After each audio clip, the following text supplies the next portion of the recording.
O Tanjiro ele vem se superando a cada arco. E nesse episódio ele se mostrou que é diferente dos outros, botando até uma lua superior para ir dormir. Então, se você quer saber tudo o que aconteceu nesse quinto episódio de Kimetsu, é fácil. Basta se inscrever e também ativar o sininho para receber a notificação do canal. Deixe seu like no começo do vídeo para estar nos ajudando e bora comentar sobre esse quinto episódio de Kimetsu. O episódio começa com o Tokito correndo em direção ao Haganezuka para salvar ele, e ele acaba encontrando outro ferreiro, que é o Kanamori, que é o seu próprio ferreiro, que iria fazer sua espada. E nisso, tem um demônio que está perseguindo ele e ele está empedurado em cima de uma árvore. O Tokito ele mata aquele demônio muito facilmente e o cara ele fica todo feliz por ter sido salvo. Mas o que o Tokito quer saber mesmo é sobre a sua espada. O Kanamori ele observa que aquela espada que ele está usando está muito ruim e ele diz que já tem uma pronta para ele e que iria entregar. E ele revela que foi o Tanjiro que pediu para ele cuidar desse pedido e também para ele ser compreensível com o Tokito. O Tokito ele fica até um pouco feliz por escutar aquilo, ou é o que dá para entender, porque não dá muito para compreender as expressões do Tokito, porque ele tá sempre com aquela cara de pastel dele. Mas o Kotetsu alerta os dois para eles se apressarem e irem logo salvar o Haganezuka, porque ele pode ser atacado. E nisso, os três vão em direção a ele. Quando eles estão se aproximando da cabana aonde a espada do Tokito está e também o Haganezuka, o Kanamori pede para ele pegar a espada e ir para onde o chefe da vila, para proteger ele. Mas o Tokito diz que isso não vai ser possível e segura ele, avisando que alguém estava chegando. Então um vaso aparece na frente deles e de dentro dele sai o quinto lua superior, Gyoko, e diz que estava surpreso por ele ter conseguido sentir a sua presença.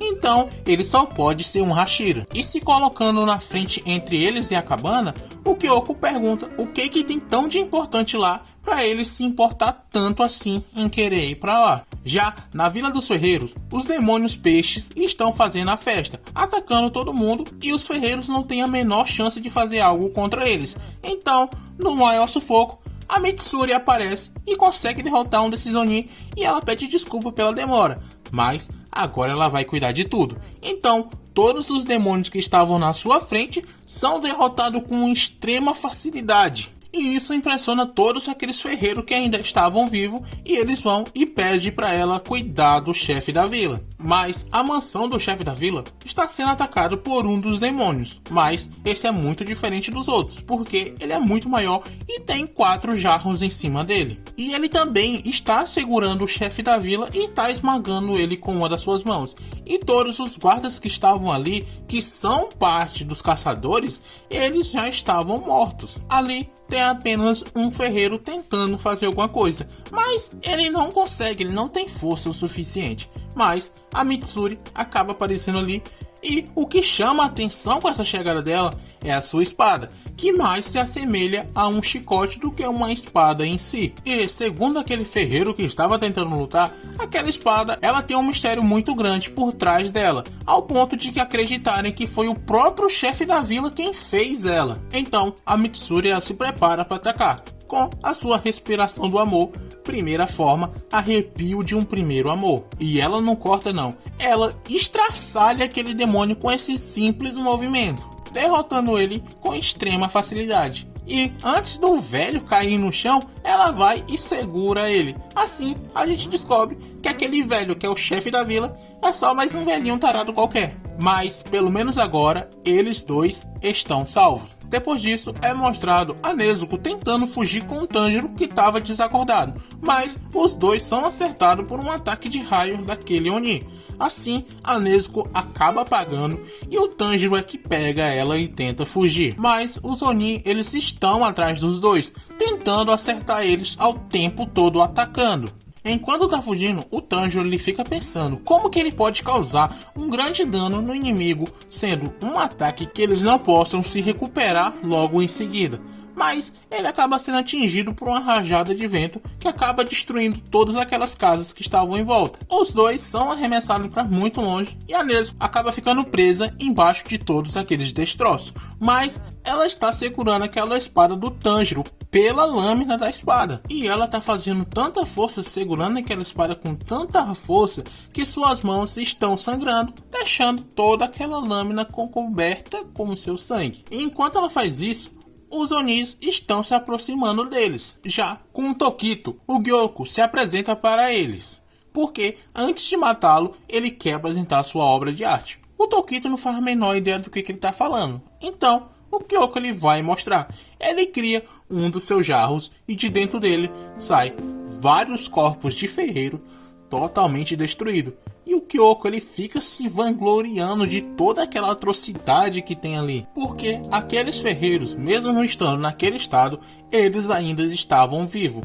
O Tokito ele acaba ficando irritado com aquele cara e manda ele parar com isso e ainda chama ele de desgraçado. Essa é uma das poucas partes que o Tokito ele demonstra algum tipo de sentimento, e essa foi a maior de todas até o momento. Então ele usa sua respiração da névoa para tentar acertar ele, mas o Oni acaba entrando para dentro do jarro com uma velocidade que superou até mesmo o Tokito. Mas ele acaba percebendo com isso que o Gyoko é capaz de se mover de um vaso para o outro.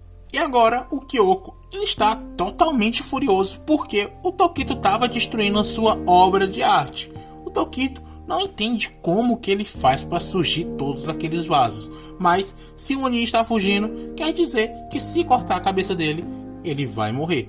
Então o Gyoko cria mais um dos seus vasos e de dentro dele sai dois peixes totalmente estranhos que têm ataques de agulha, mas o Tokito ele consegue se desviar daquele ataque. Assim, os peixes tentam atacar o Kotetsu e o Kanamori. E antes que eles possam acertá-los, o Tokito ele entra na frente e recebe todo aquele dano que ia para eles. E ele diz para os dois que eles estão atrapalhando, então é para eles irem se esconder. Mais um ataque acaba acontecendo enquanto os dois estão tentando fugir, mas dessa vez o Tokito ele defende todo aquele ataque. O Gyoko ele começa a falar que agora o corpo dele estava cheio de agulhas e com isso o veneno estava paralisando seu corpo aos poucos. Tudo isso porque ele quis defender vidas sem valor.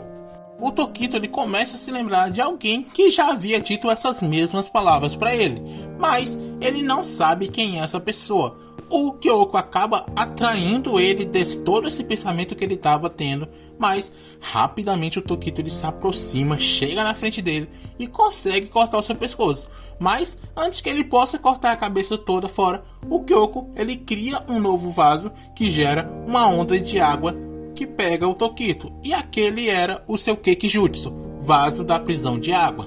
Preso dentro daquela bolha de água, o Tokito ele não consegue cortar ela pelo lado de dentro. Então o Gyoko explica que assim ele impede a maior arma de um caçador de demônios, a sua respiração. A gente tem que reconhecer atos de inteligência, mesmo que seja de um vilão, e isso é muita inteligência. Então o Gyoko ele começa a falar que ele sabe que se destruir o vilarejo será devastador para o esquadrão de extermínio, e quando eles fizerem os caçadores ficarem de joelho, até mesmo a cabeça do Buyashiki estará ao alcance deles. Voltando para onde o Tanjiro, a Nezuko ainda está segurando a sua espada, e com o sangue dela, que estava por toda a lâmina, ela acaba utilizando o seu Kekijutsu. E devido ao aumento da temperatura gerada por todas aquelas chamas que ela produz, a espada que era preta acaba ficando vermelha, que o Tanjiro acaba chamando ela de Espada do Sangue Explosivo. Tanjiro Press e eu escolhendo o título pro vídeo. Assim, o Tanjiro tem mais uma lembrança do passado, aonde uma mulher diz que a espada daquele espadachim sempre fica vermelha quando ele está lutando, mesmo ela sendo totalmente preta. O Tanjiro não sabe quem é aquela pessoa, mas ele sabe que aquelas são memórias herdadas. E o espadachim que essa mulher está falando só pode ser o dos brincos. E ele pensa que, como a sua espada ficou vermelha, ele acha que tem uma espada parecida com a dele, mesmo sendo métodos diferentes, porque a sua espada ficou vermelha por causa do sangue da Nezuko, e que ele pode achar que ficou mais forte, mas sempre vai ter um Oni mais poderoso ainda, e ele é só carne e sangue, e o seu corpo está todo ferido. Porém, toda vez vem alguém para ajudá-lo, e todo mundo que o ajudou tinha um só desejo: derrotar os Onis e proteger as vidas humanas. Então, são dois. O Tanjiro ele sai dali e aparece na frente dos Onis. Aquele que consegue voar já vem logo para cima, mas o raivoso que ficou para trás, ele fica observando e acaba vendo as memórias do Muzan. E ele vê a lâmina vermelha da espada do espadachim que encurralou o Muzan e quase cortou a sua cabeça. Assim, a marca na testa do Tanjiro muda e o Oni vê a silhueta desse espadachim dentro do Tanjiro. E quando isso acontece, todos aqueles 3 demônios ficam assustados com todas essas lembranças daquele espadachim. Assim, o Tanjiro usa a sua Hinokami Kagura, dragão da auréola solar, e corta a cabeça dos 3 Onis. Na cena mais linda dessa temporada, aqui os animadores botaram pra ferrar com tudo. A cena em si, a movimentação que o Tanjiro faz durante esses 3 cortes que ele faz nesses Onis são simplesmente belíssimas, o que fez dessa cena muito melhor. E pra mim, até esse momento, essa é a melhor cena dessa temporada. Depois disso, o Tanjiro ele começa a pensar sobre o motivo de ter conseguido cortar a cabeça do Gyutaro no passado com aquele golpe. E ele pensa como ele se sentiu naquele momento, a sua respiração, do jeito que ele pôs toda a sua força, e como o seu corpo parecia pegar fogo, e também a sua testa. Agora ele entende, e só faltava mais um Oni. E quando ele vai procurar por esse Oni, ele acaba vendo o Genya, que estava logo ali do lado. E ele havia cortado a cabeça do 4º demônio. Então, ele fica feliz, porque se foi ao mesmo tempo, já estava tudo resolvido. Com isso, ele se aproxima para ver como é que o Genya estava. E quando ele chama, ele vê que ele estava totalmente diferente. Até mesmo como se fosse um Oni. Com o episódio se acabando por aqui. Espero que vocês tenham gostado desse vídeo. Deixe seu like no final do vídeo se você ainda não deixou. Se inscreva no canal, comentem o que você achou, assista nossos outros vídeos que estão passando aqui na tela nesse exato momento. E, no mais, era só isso. Valeu, falou!